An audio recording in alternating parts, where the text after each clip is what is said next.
बताए थे ना। अब इसमें देखो, इसमें एक वाल्व है, इसको जब खोलोगे तो ये पानी डालने के लिए, ठीक है। और फिर देखो इसमें एक वेंटिल है, ये देख रहे हो ऊपर में, this is for blowing air, ठीक है।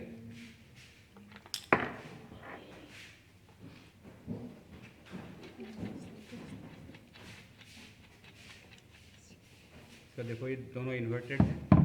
ये जो है दिस इज रबर लाइनर और इनर स्लीव,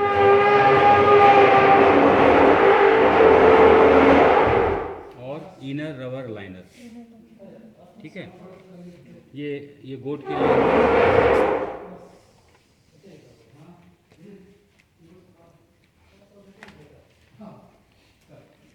चलो वो छोड़ो ना, भी निकालो ना, है ये रबर कोन, ठीक है। Graduated test tube, insulating bag, ठीक है। तो दीज आर डिफरेंट पार्ट्स। अब असेंबली, इसको जो प्रैक्टिकल तुम लिखो, प्रैक्टिकल नोट में लिखना, प्रिपरेशन ऑफ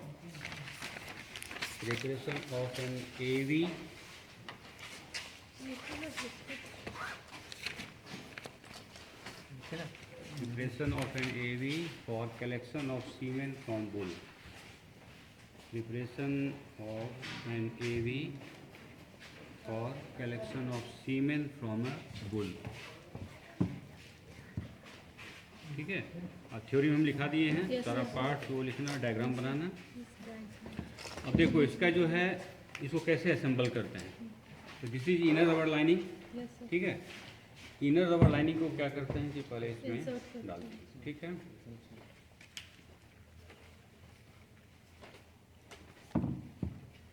ठीक है, दोनों तरफ इसको बराबर कर लेंगे, ठीक है।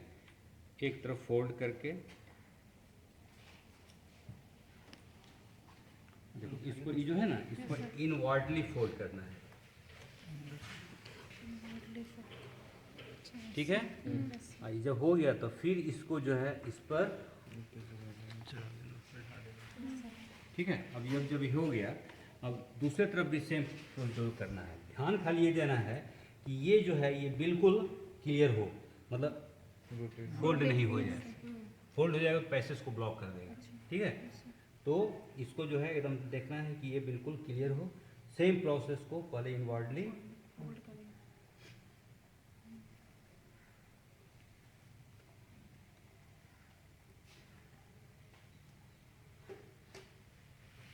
ठीक है, ये हो गया। अब देखो अभी एक जैकेट बन गया, आउटर रबर सिलेंडर और इनर रबर लाइनिंग के बीच में गैप हो गया, ठीक है ना, बीच में स्पेस हो गया। अब क्या करते हैं कि अब जो ये रबर कोन है, इसको डिस्टल एंड पर, ठीक है ना, इसको डिस्टल एंड पर फिट करेंगे, ठीक है। अब इसमें बताए थे कि वाइडर एंड होता है कि नैरोअर एंड होता है। नैरोअर एंड पर फिर टेस्ट ट्यूब डाल देंगे, ठीक है ना। और उसके बाद क्या करते हैं कि अब अभी वाटर डालने के पहले क्या करेंगे कि जो है रबर ग्लास रॉड से Vaseline, white Vaseline up to the 2/3 of the, 2/3 मतलब 2/3 करीब जो इवेंट है वहाँ तक आ जाता है, ठीक है। तो thinly the Vaseline is applied over this inner surface of the inner rubber line up to this distance, और थीन अप्लाई करना है। अधिक लगा दोगे तो it will mix with semen, it will come with this semen, और जब semen examination करोगे अंडर माइक्रोस्कोप तो it will disturb you in counting sperm cells and seeing the motility of the sperm cells. Thin apply करते हैं, ठीक है ना। अब इसको क्या करते हैं, कब देखो ये इसको पहले खोल लेते हैं, ठीक है, just before cement collection.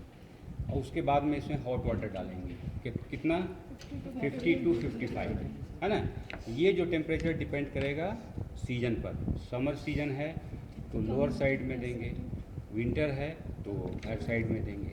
Eight the time of cement collection the temperature should be between 42 to 45 degree centigrade, क्योंकि ये भी प्रिपरेशन से जाके फिर जब सीमेंट कलेक्शन जाओगे तो ये कुछ टाइम लेता है, by the time the temperature will go down, ठीक है। तो इसमें पानी कितना भरना है अप टू 2/3। कैसे पता चलेगा?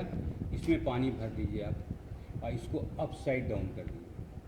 जो एक्स्ट्रा वाटर होगा, ठीक है, यहाँ से बाहर आ जाएगा। तो उसके बाद जो बचेगा वो 2/3 वाटर हो गया, ठीक है। उसके बाद क्या करते हैं, फिर इसको जो ये वाल्व है इसको क्लोज कर देंगे, टाइटली इसको क्लोज कर देंगे, ठीक है। क्लोज करने के बाद अब ये जो वेंटिल है इसको वेंटिल को ओपन करेंगे, ठीक है। और वेंटिल को ओपन करके इसमें एयर ब्लो करो, एयर ब्लो करो, इसको प्रेस करके जाओ। नहीं नहीं नहीं, अभी चलो एयर ब्लो करो, होल्ड बन रहा है इधर, और ब्लो जोर से ब्लो करो, और ब्लो करो, और ब्लो करो, और उसका धीरे धीरे इसको बंद करते जाओ। और नहीं तब तो फिर लीक कर जाएगा। वाइल ब्लोइंग इसको बंद कर दे,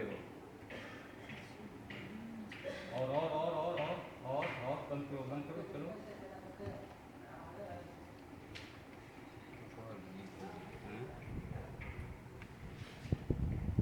ये क्या होगा, और होना चाहिए। ये क्या हो गया, अब ये फोल्ड यहाँ बन जाएगा, ठीक है। तो इसमें वैसलीन है, फोल्ड्स बनेगा तो क्या प्रेशर प्रोवाइड करेगा और टेम्परेचर, ठीक है। अब ये जो है, और उसके बाद ये दिस इज इंसुलेटिंग बैग। हाँ, अब यहाँ क्या करते हैं कि ये करने के बाद में, जैसे कि ये जब यूज़ करते जाओगे ना तो ये फिर फट जाता है। तो इसके ऊपर वाला जो ये बैंड है, रबर बैंड, फिर क्या करते हैं कि प्रिपेयर करने के बाद में यहाँ पर इसको उसे टाइट कर देते हैं। होता क्या है कि जब पेनिस जब इंट्रोड्यूस होगा तो क्या होगा, प्रेशर होगा, वाटर को डिवेट करेगा, डिस्पर्स करेगा, एयर को डिस्पर्स करेगा। तो कभी कभी क्या होता है, अगर नहीं करोगे तो ये लीक हो जाता है। इसलिए यहाँ दोनों तरफ क्या करते हैं, ये जो रबर बैंड है उसको लगा देते हैं, ठीक है। कहते हैं कि इस जैकेट को डिस्टल एंड पर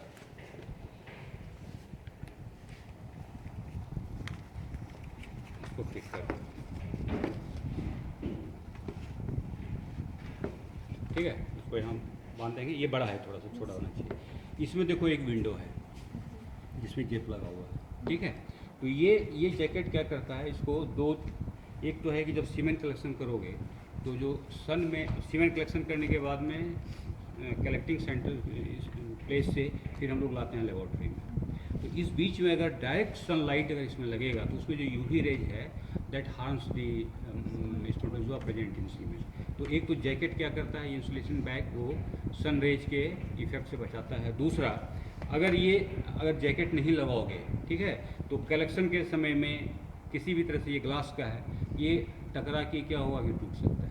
तो एक तो ये पहला सबसे इम्पॉर्टेंट है कि it prevents the spermatozoa from the bad effects of the sun ray, and दूसरा it also protects the test tube from, ठीक है। तो ये दो काम करता है। तो कलेक्शन के, तो ये क्या बताए, पहले ये प्रिपेयर कर लेना है। इमीडिएटली आफ्टर कलेक्शन, जब आपको कलेक्शन लेना है तब फिर इसमें आप वाटर रिफिल करो, एयर भरो, जैकेट लगाओ, और उसके बाद फिर कलेक्शन के लिए जाते हैं, ठीक है। कलेक्शन के लिए हम कैसे बताए थे, क्या करते हैं कि कलेक्शन जब करेंगे तो ये नॉब जो है, इस नॉब को बराबर नीचे रखा जाता है। अभी बताएंगे क्यों। दूसरा हमने क्या बताया था कि एवी को जो रखते हैं at an angle of 45 degree from the ground level. तो क्या होगा, अगर ऐसे रखोगे तो सारा वाटर ट्रिकल डाउन इधर हो जाएगा, ये फ्रंट पोर्शन जो है कोल्ड हो जाएगा, ठीक है। इसीलिए 45 डिग्री एंगल पर रखते हैं कि ये जो एरिया है 2/3 एरिया जो है वार्म रहेगा, ठीक है ना। अब क्या करते हैं कि मान लो कि ये ट्रेविस में एनिमल है, this is the dummy, back side of dummy. क्या करते हैं कि राइट साइड में एवी को पढ़ते हैं, bull is allowed to mount. जैसे ही बुल माउंट किया, फिर क्या करते हैं, सीथेड पोर्शन ऑफ पेनिस को पकड़ के इसमें डाइवर्ट करते हैं। The moment the penis will get the temperature, pressure and lubrication, with in seconds क्या होता है, वो इजैकुलेशन हो जाएगा, ठीक है ना। जैसे ही बुल्स माउंट किया, आप भी वहाँ से हट जाओ। उसके बाद इमिडिएटली क्या करते हैं कि एयर को रिलीज कर देंगे। एयर को रिलीज कर देंगे तो क्या होगा, ये फोल्ड्स क्लियर हो जाएगा। तो ये क्या होगा कि यहाँ जो सीमेन है, it will trickle down through this cone and then it will deposit in the cone. Immediately हम क्या करते हैं, वहीं पर इस जेब को खोल के देख लेते हैं कि भाई हाँ सीमेन जो है इसमें कलेक्ट हुआ नहीं, ठीक है ना। और उसके बाद फिर हम लेबोरेटरी में जाते हैं। ये हमने जो बताया कि कलेक्शन के टाइम में ऑलवेज ये जो वाल्व है it should be kept towards the lower side. होता क्या है कभी कभी कि मान लो अगर ऐसे रखोगे, ठीक है ना, अब बुल माउंट किया, तुम डाइवर्ट कर रहे हो, सम टाइम्स डाइवर्ट नहीं इसमें जाता है, क्या होगा अगर अप साइड अगर पेनिस चला गया it will strike with this valve and the ones the penis is get injured, फिर बहुत दिन तक वो she will refrain from sex. इसीलिए, और अगर ऐसे रखेंगे तो क्या होगा, अगर डाइवर्ट करेगा तो इससे टच नहीं होगा, इससे चोट नहीं होगा। इसीलिए ऑलवेज ये जो रखते हैं at the time of semen collection, valve को जो है रखते हैं टुवर्ड्स दी लोअर साइड। समझ गए? तो आप लोग भी थोड़ा हार्ड ट्राई करिए इसको, लेकिन फाड़ना नहीं, सिर्फ प्रैक्टिकल के लिए बहुत कम पीस जो है हमें मंगवाए हैं इसको। अच्छा ये देखो सेम है, दिस इज़ फॉर गोट, ठीक है ना। बफेलो के लिए क्या है कि स्लाइटली थोड़ा सा देखे होंगे, ये क्या है 40 सेंटीमीटर और ये जो है 35 सेंटीमीटर बफेलो के लिए। कैटल के लिए थोड़ा बड़ा होता है उस साइज 40 सेंटीमीटर, ठीक है।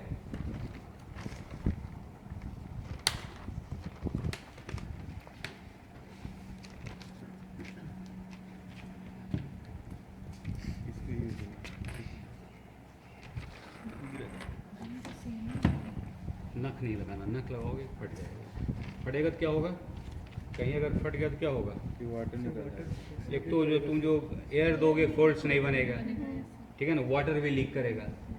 इसलिए ये बिल्कुल एकदम लीक प्रूफ होना चाहिए। तो तुम लोग ट्राई करो इसको।